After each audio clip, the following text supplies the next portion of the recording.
এবং সবচেয়ে মজার বিষয় হলো আমরা এজ এ ক্যান্সারিয়াস মার্কারগুলোকে আইডেন্টিফাই করার জন্য যে সমস্ত পরীক্ষাগুলো দেই, ক্যান্সারিয়াস মার্কার সংক্রান্ত বিষয় যা যা ছিল প্রত্যেকটা রিপোর্ট, যেমন CN15.3 যে রিপোর্টটা, এটার রেঞ্জ আছে মাত্র 19, যেটা নর্মাল থাকার কথা 32। CA19.9 এটার রেঞ্জ হলো নর্মালি হলো 37, ওনার বর্তমানে আছে শুধু 32। CA125 যে রিপোর্টটা, সেটা নর্মাল থাকে 35, এখন বর্তমানে ওনার আছে মাত্র 19। CEA যেটা সিরাম থেকে আমরা করে থাকি, সেটা নর্মাল রেঞ্জ হলো 5.0, ওনার আছে মাত্র 3.0। এজ এ রিপোর্ট অনুযায়ী ব্লাড সংক্রান্ত বিষয় এবং ওনার ক্যান্সারের কোনো জাম ওনার শরীরে বর্তমানে নাই। আসসালামু আলাইকুম ওয়া রাহমাতুল্লাহি ওয়া বারাকাতুহু। আমি ডক্টর মোহাম্মদ আসলাম, বর্তমানে ক্যান্সার চিকিৎসক অধ্যক্ষ ডক্টর SM সারোয়ার স্যারের চেম্বার গণস্বাস্থ্য হোমিওতে ক্যান্সার চিকিৎসক হিসেবে নিয়োজিত আছি। আমি সরাসরি রোগীর কাছে চলে যাচ্ছি। আসসালামু আলাইকুম। ওয়ালাইকুম আসসালাম। কেমন আছেন আপনি? আলহামদুলিল্লাহ, আল্লাহ ভালো রাখছে। ভালো লাগছে আপনার। নাম কি আপনার? আমার নাম এলাচি বেগম। এলাচি বেগম। আপনার স্বামীর নাম কি? মোহাম্মদ সুলতান হাওলাদার। মোহাম্মদ সুলতান হাওলাদার। আপনার বাবার নাম? মুমিনুদ্দিন হাওলাদার। মুমিনুদ্দিন হাওলাদার। মায়ের নাম? আনোয়ারা বেগম। আনোয়ারা বেগম। আপনার গ্রামের বাড়ি, গ্রামের নাম কি? দানিশ আপা। দানিশ চাপা হলো গ্রামের নাম। ইউনিয়ন কোনটা পড়ছে? হাপা বন্ধু। সাপাবন্দ। আচ্ছা, আপনাদের থানা কোনটা? মঠবাড়িয়া। মঠবাড়িয়া থানা। জেলা? পিরিজপুর।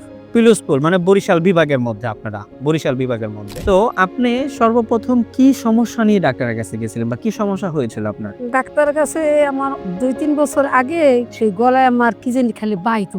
আচ্ছা আচ্ছা। তারপর আমার এই ছেলের কাছে বলতাম, ঘর সবার কাছে বলতাম, জি। এরা কয় গ্যাস্ট্রিক ভাই।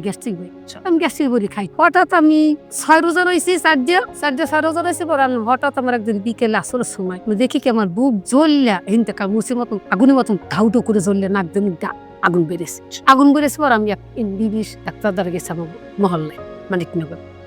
তারপর গেছি পর প্রথম টেস্ট দেয় না, ওষুধ দেশে খাইছি, কিছু বুঝিনি। পানি খাইতে পারিনি, কিছু খাইতে পারিনি, সবগুলো ডগু খেলতে পারি না পানি। তারপর আবার গেছি পর আবার টেস্ট দিছে। আচ্ছা। টেস্ট দিছে পর আমি মনোরায় করাইছি, এই যে ফকিরপুর করাইছি, আমার গহিনী 2টা মেডিকেল আছে করাইছি, সব রিপোর্টে ভালো আছে। আচ্ছা। আসছে পরে এই যে আমার কোনো পরিবর্তন আসে না আসলে আবার আমার ছেলের হলেই আমি ইবনিসিনায় গেছি। ইবনিসিনায় যাই আবার টেস্ট দেখাইছি, আবার গোড়াইতে টেস্ট করাইছে পর 2 মাস ওষুধ খাইছি, কোনো পরিবর্তন পাইনি।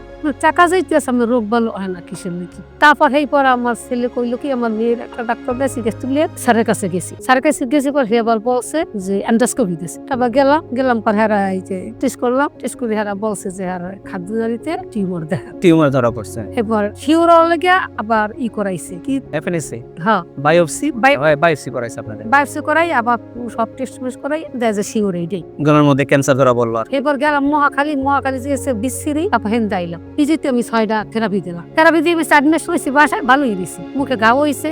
আবার দেখি যে খাওয়া দাওয়া করতে পারি না, কিছু না। এসাল আবার গেছি ঢাকা মেডিকেল, তারা বলছে যে আপনি এই 2টা টেস্ট করে দিলেন, আপনি আবার থেরাপি দিন। তখন আমি ছেলের লাগে কান্দুলেছি, বাবা আমি আর থেরাপি দিব না, আমি মরে গেল, আমি ভয় পাই, আমার শরীর আর কুলাইব না। তখন এবার ওই বইয়ে মোবাইলে টিপে তুমি গই আমাদের ঠিকানাটা মোবাইল থেকে পাইলেন? পাইয়া এবার আমি বাসায় গেছি পর 2 বাচ্চা এখানে আসছে, আইসে দেখে জানিয়ে গেছে পর আমার আওয়ার একটু মস ছিল না। আমার ছেলে আর এইটা মা তুমি যাও, মাছের মরচ মাল্লা রাতে। হ্যাঁ, টাকা পয়সা তো ভাঙছি গেছি, মা তুমি যাও। তার পরের দিন নাইয়ে এই যে সব জানি ওষুধ নিয়ে খাইলাম।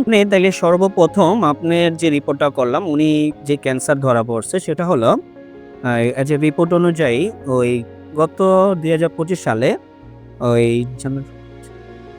জুলাই মাসের 21 তারিখে আমরা দেখলাম যে ওনার রিপোর্ট অনুযায়ী ক্যান্সারটা ধরা পড়ে। জুলাই মাসের 21 তারিখ ওনার ওই এন্ডোস্কোপি যে পরীক্ষাটা ছিল, এন্ডোস্কোপি রিপোর্ট অনুযায়ী সিটি গার্ডেড করে সেখানে আমরা দেখতে পাচ্ছি যে ওনার ক্যান্সারটা সেই জায়গাটাতে ধরা পড়ছে। এটা হলো ওনার পূর্বের ক্যান্সার রিপোর্ট, এবং এটা কোন স্টেজে ছিল সেই স্টেজটা কভার করার জন্য এখানে দেওয়া হয়েছে যে 3rd গ্রেডে ছিল, ইসোফেগাল CA 3rd গ্রেডে। এরপরে উনি সর্বপ্রথম আমাদের এখান থেকে আগস্ট মাসের 11 তারিখে উনি আমাদের এখানে ট্রিটমেন্ট নিতে আসেন। আগস্ট মাসের 11 তারিখ, August, September, October, November, December, এটা শেষ করে আজকে উনি জানুয়ারির প্রায় আজকে 31 তারিখ উনি পুনরায় আবার আমাদের এখান থেকে ওষুধ নিয়ে আসতেছেন। তো আমরা আমাদের কথা মতো আমরা যে বলি যে 4 মাস পরে আমরা পুনরায় পরীক্ষাগুলো করব, সেটা সেই কথার উপর ভিত্তি করে আমি 26শে জানুয়ারিতে আমরা ওনাকে পরীক্ষাগুলো দেই, যেটা কিনা উনি 27শে জানুয়ারিতে পরীক্ষাগুলো করছে। 27শে জানুয়ারি পরীক্ষাতে ওনার ব্লাড সংক্রান্ত রিপোর্ট, সেই লিপিড প্রোফাইল সংক্রান্ত রিপোর্ট, এই সিরাম ক্রিয়েটিনিন সংক্রান্ত রিপোর্ট, হেপাটাইটিস B সংক্রান্ত রিপোর্ট, এগুলো সব আলহামদুলিল্লাহ নরমাল। এবং সবচেয়ে মজার বিষয় হলো আমরা এজ এ ক্যান্সারিয়াস মার্কারগুলোকে আইডেন্টিফাই করার জন্য যে সমস্ত পরীক্ষাগুলো দেই, ক্যান্সারিয়াস মার্কার সংক্রান্ত বিষয় যা যা ছিল প্রত্যেকটা রিপোর্ট, যেমন CN 15.3 যে রিপোর্টটা, এটার রেঞ্জ আছে মাত্র 19, যেটা নর্মাল থাকার কথা 32। CA 19.9, এটার রেঞ্জ হলো নর্মালি হলো 37, ওনার বর্তমানে আছে শুধু 32। CA 125 যে রিপোর্টটা, সেটা নর্মাল থাকে 35, এখন বর্তমানে ওনার আছে মাত্র 19। CEA যেটা সিরাম থেকে আমরা করে থাকি, সেটা নর্মাল রেঞ্জ হলো 5.0, ওনার আছে মাত্র 3.0। এজ এ রিপোর্ট অনুযায়ী ব্লাড সংক্রান্ত বিষয় এবং ওনার ক্যান্সারের কোনো জাম ওনার শরীরে বর্তমানে নাই। ক্যান্সার সংক্রান্ত কোনো জাম এজ এ রিপোর্ট অনুযায়ী এখন ওনার শরীরে নাই। এটা আল্লাহর কাছে হাজার হাজার শুকরিয়া। আলহামদুলিল্লাহ। আল্লাহর কাছে হাজার শুকরিয়া। আপনি এখন পর্যন্ত ক্যান্সার যে জামটা ছিল সেটা আমাদের নাই, কিন্তু ক্যান্সার চলে যাওয়ার পরেও আমরা যেখান থেকে ক্যান্সারটা উৎপত্তি হয়, গলাতে যে টিউমারটা ওনার ছিল, এটা এখনো আছে।